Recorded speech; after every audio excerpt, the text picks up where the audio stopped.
ही है जो सारी सर्कुलेशन कर रहा है, पंप कर रहा है, और सडनली ये सवाल सामने आ गया कि क्या हार्ट पंप है भी या नहीं।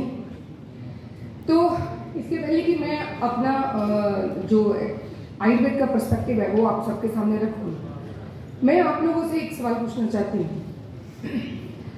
बाहर हम जो भी देख रहे हैं वहां पर मूवमेंट होती है, तो वो मूवमेंट्स किसकी वजह से संभव है? हम बाहर 5 एलिमेंट्स से बोलते हैं ना, पूरा यूनिवर्स बना हुआ है। एयर, अगर एयर नहीं हो तो क्या कुछ भी इधर से उधर मूवमेंट, मेरी आवाज भी आप तक नहीं जाती, देयर विल बी वैक्यूम। तो आयुर्वेद हमें ये सिखाता है कि यथा पिंडे तथा ब्रह्मांडे, जो भी बाहर जिस तरह से प्रकृति ने बनाया है बिल्कुल वही सेम हमारे शरीर के अंदर एग्जैक्टली लाइक दैट वो सारे फंक्शंस बिल्कुल उसी तरह से होते हैं, और उसी तरह से ही हमारे अंदर भी वो 5 एलिमेंट अपना अपना काम करते हैं। चलिए सब्जेक्ट पे वापस आते हैं, फिर देखेंगे कि जो स्टेटमेंट मैंने टॉपिक के साथ में मैच करती है। सो हृदय, जिसको हम लोगों ने शायरियों में सुना है, हृदय इज अ वर्ड जिसको ज्यादातर हार्ट के साथ में कोरिलेट किया जाता है। आयुर्वेद में जब हमें सर्कुलेशन के बारे में पढ़ाया जाता है तो उसमें यही वर्ड है जो सबसे पहले आता है। शुरू करेंगे ऋग्वेद से, जो सबसे पहला ग्रंथ माना गया है। ऋग्वेद से लेके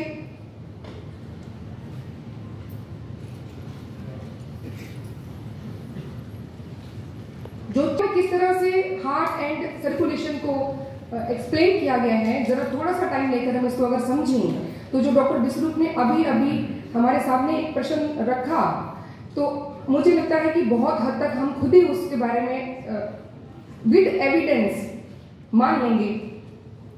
आयुर्वेद में हृदय वर्ड को एक एनाटॉमिकल, फिजियोलॉजिकल एंड साइकोलॉजिकल, इस तीनों प्लेन्स में एक्सप्लेन किया गया है। It is not just a mechanical thing, it is not just a mechanical thing.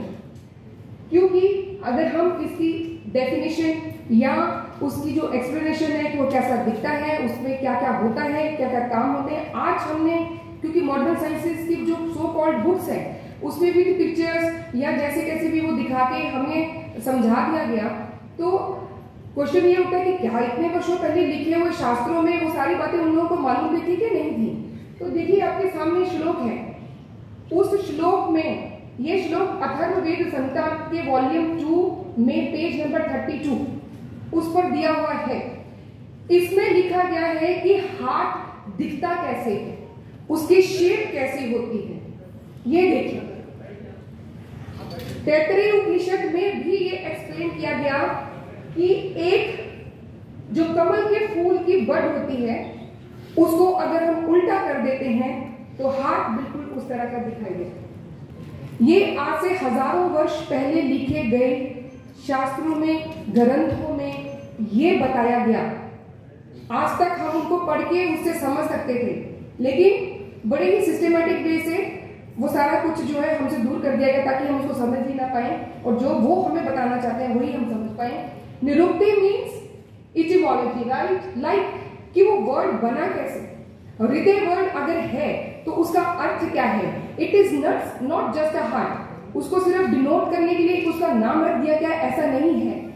ये देखिए हरि, द एंड या, इन 3 चीजों से मिलकर ये वर्ड बना है हृदय। और अगर हम इसको समझें, हरि धातु संस्कृत का एक वर्ड है जिसका मतलब है to receive, the means to give and या means to move, to circulate. So this is the whole circulatory system in this one word. The whole circulatory system in one word. ये शतपथ ब्राह्मण जो है उसमें ये जो डेफिनेशन है, निरुक्ति है इसकी कि कौन सा वर्ड कैसे बना, ये उसमें से ये श्लोक है। आप इसको पढ़ेंगे, अगर मैं एक्सप्लेन करने जाऊंगा तो पूरा दिन निकल जाएगा। अभी समझते हैं कि जो हृदय है, अभी इस एक वर्ड से अगर हमें पूरा का पूरा सर्कुलेशन समझ में आता है तो देखिए आयुर्वेद में हम लोग शरीर को कैसे देखते हैं। मैं हमेशा कहती हूँ कि we need to change our perspective to look at the body.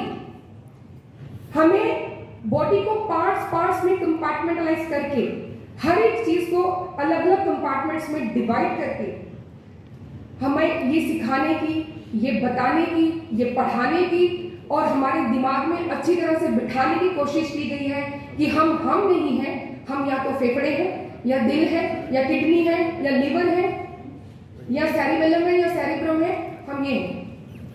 क्योंकि जो उनकी साइंस है उनके साथ यही चीजें मैच करेंगी और वो सारी हमारे दिमाग में बैठ जाएंगी, तभी हम उनको मानेंगे और जो बिजनेस है वो बढ़ेगा। लेकिन आयुर्वेद में we see body as a whole, it is a system. ये पूरा का पूरा सिंक्रोनाइज सिस्टम है, एक दूसरे के साथ में मिलकर काम करने वाला।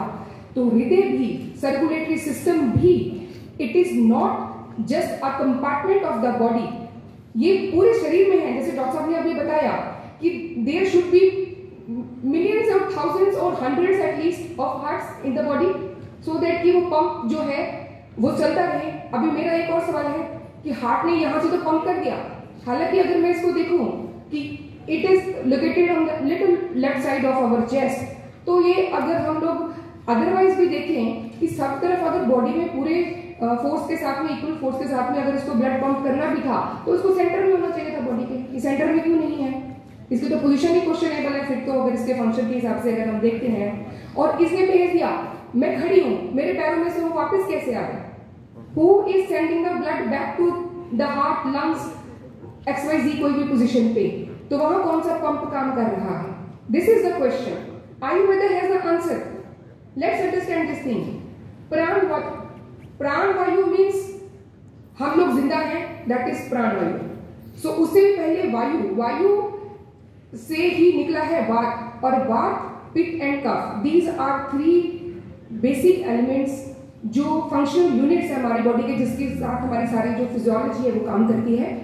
तो प्राण वायु भी वायु का ही एक टाइप है, जो 5 टाइम्स की वायु हमारी बॉडी के अंदर सारी जितनी क्रियाएं हैं, जितनी फिजियोलॉजी है उसको चलाने में लगी हुई है।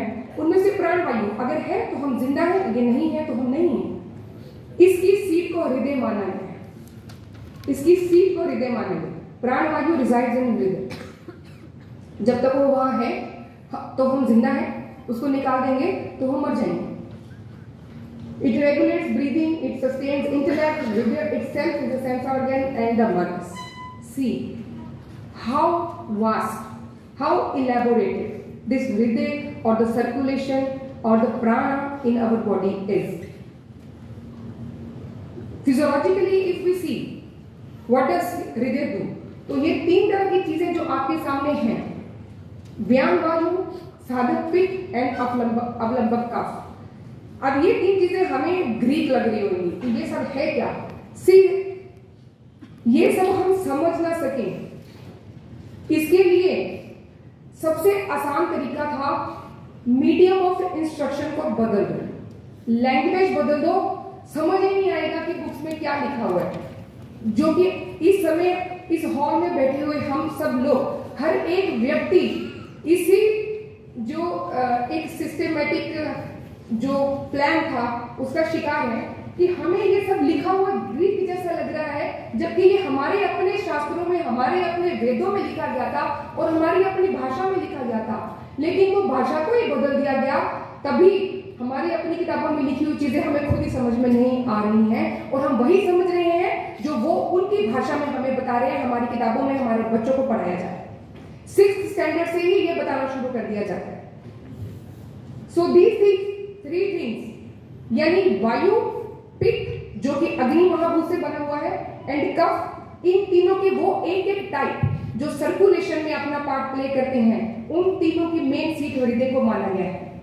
एक एक करके जब हम इन चीजों को समझेंगे तो कोड करके हमें सारी